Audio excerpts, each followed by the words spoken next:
Did you almost cut that?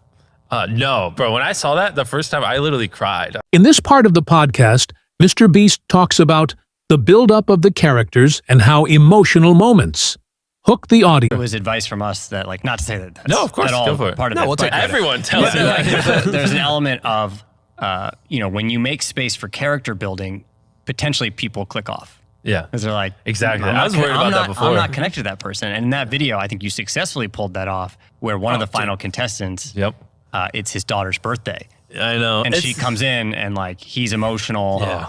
And that was one of the first times where I was like, whoa. We had a guy who was in a cube for like 7 days. It was his daughter's birthday. And so we brought his daughter in. It hit hard. Yeah. Did you almost cut that? No, bro. When I saw that the first time, I literally cried. I was like, oh my gosh. Like in person, I was kind of crying. But when I saw the first cut of the video, I literally, tears came down my cheeks. I was like, oh, I've never felt this way before watching one of our videos. Like even just thinking about it, like I tear up a little bit. You're getting teary-eyed. Yeah. Wow. So it's good. That was a very emotional moment. And so, yeah, that video we tested a lot. We tested a little more complex challenges, but we also tested like, screw it. Like people say they want better stories from us.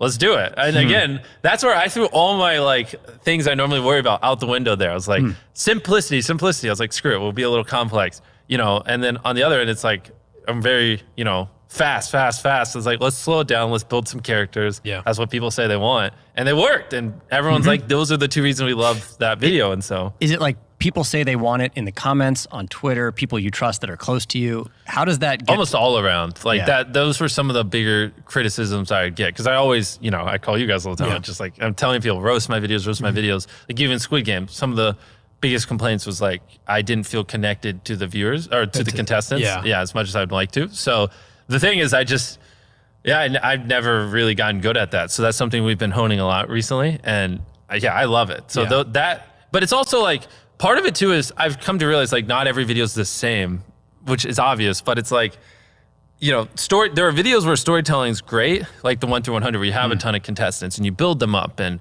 blah, blah.